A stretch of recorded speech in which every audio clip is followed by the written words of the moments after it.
Hey everyone, how's it going? This is Azren here, owner of the Calgary Language Nerds, and welcome to today's YouTube video and of course podcast episode. Today I want to talk about how I've learned Mandarin over the past 9 years, and I want to give you a little bit of a level update. So as I said, I've been learning Mandarin for 9 years.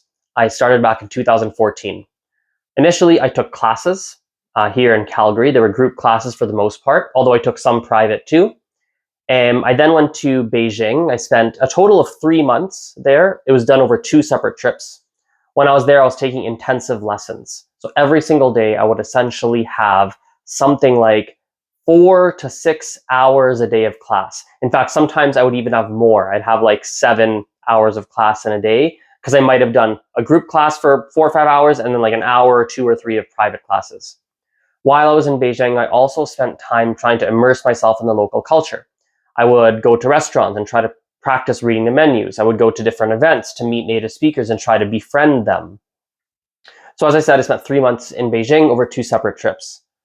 When I was not in Beijing, so when I returned from Beijing, for example, and prior to going to Beijing, I would do a lot of self-study. So this would be by using YouTube videos or podcasts, anything I can find on the internet, essentially, to help me to practice Mandarin on my own time. A couple of unique things that I did for Mandarin that isn't something you'd hear about every single day is I would actually teach some beginner classes. So once I reached an intermediate, even a low intermediate level, something like that, I started to teach some beginner classes for free as a way to keep me accountable. For one of the beginner classes, I even got some native speakers to volunteer and help me out because I knew that there'd be questions I couldn't answer.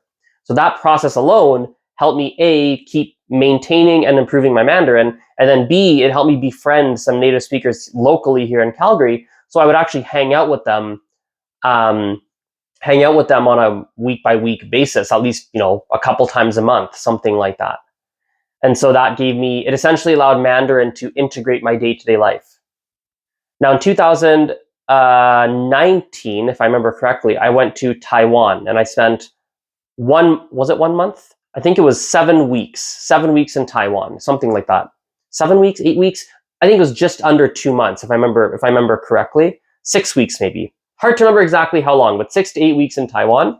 And then I did a second trip to Taiwan, actually quite recently. I was in Taipei specifically, and I was there this year in 2023. First time I went in 2019, I went there and I was taking a couple hours of class every day. I was teaching Mandarin to a homestay family that I lived with.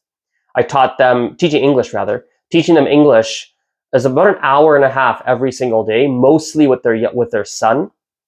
And so that was another way to use Mandarin, because I would teach English in Mandarin often. I'd use a lot of Mandarin in the class. They were beginner. Their English level was quite beginner. So that was something I got to do. I got to practice with the family. I was taking my classes. And just like when I was in Beijing, what happened was I would try to integrate myself in the local culture by going to different meetups, events, trying to make friends, talk to different people. And so that was a very helpful for my level overall. This most recent trip, I took some classes, not really that many. This time it was more focused on just integrating myself in the local culture. I already had some friends in Taipei and Taiwan in general, so I spent time with them. I lived with the same homestay family, and I would do some self-study at home.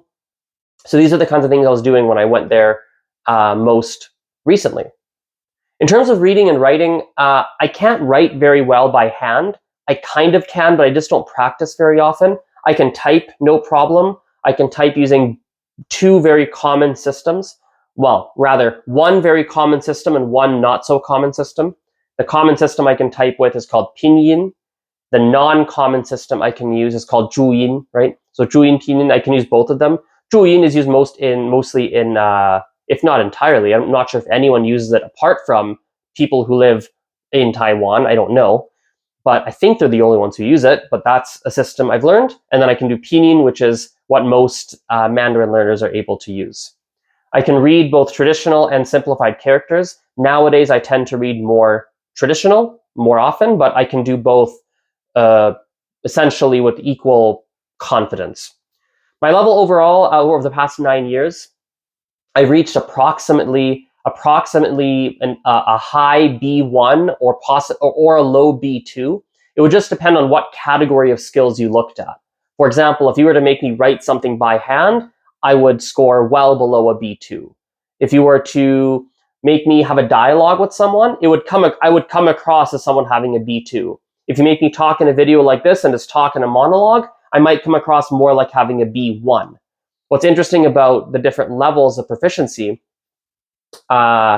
if you look at the CEFR system anyway, which is what I'm using right now, this A1, B1, etc., etc., etc. In this system, you do have the 6 general levels, A1, A2, B1, B2, C1, C2. You do have those 6 levels from from lowest to highest. But each level can be broken down into subcategories. You can do reading, writing, speaking, listening. But then even each one of those is broken down. So if you were to actually look at how they designed the CEFR system, it's not just reading, writing, speaking, listening. Speaking is broken down into subcategories. Dialogue, sustaining a monologue, conversation. There's a lot of different subcategories. Same with the listening, same with the reading, etc. Every single category is broken down into subcategories. So it depends on what situation you put me. Depending on what situation you put me in, my level will demonstrate itself, will manifest itself, will look like something a little different because of varying degrees of proficiency I have in varying categories. We'll wrap this video and podcast up by me talking a little bit in Mandarin. I used to make these kinds of videos years ago. I think the last one I made was 6 years ago. So it'll be cool to have a sample of me speaking in Mandarin 6 years later. I think 6 years ago was the last time I made something like this. So here we go. If you don't speak Mandarin, well, you'll just get to hear me saying some sounds that you don't know what they mean. 那大家好，我叫阿斯人，我是加拿大人，但是我爸妈他们来自印度。我可以说什么？我喜欢学外语，我现在会说英文、中文、法文、西文，还有一种印度的语言。目前我学语言的时候，我一般来说会练习听力，还有一些口语。比如说明天，是明天吗？不是。今天，对，明天。比如说我会上一个古吉拉特语课。古吉拉特语是印度的一种语言。所以明天我会上一个1对1线上古吉拉特语课。然后在这个课程呢，我们会练习一些口语，是一个口语课。现在我觉得中文的缺点吧，就是 weakness， 我的中文缺点应该是我觉得 sustained monologue 这样子，就现在我在就是一直说话，这个我觉得应该是一个缺点。还有我觉得就是用手写字，我觉得这个也是一个缺点，因为每天每周我会练习口语，我会练习阅读，但是书写我觉得有点就是我没有什么机会练习。还有呢，我觉得有点怎么说呀，就是无聊吧，还有很无聊。然后呢，我可以跟你说什么呢？好吧。That's enough Mandarin little chit chat to do.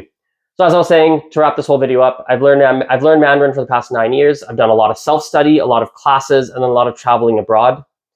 My level is approximately at upper B1, but it would depend on what category of skill you looked at. Sustained monologue in a video like this, probably a little bit lower. Conversation with someone a little bit higher. I might come across as a low B2. I'm just talking to someone, chit-chatting. Reading, hard to say, depends on what I'm reading. Writing by hand, quite weak.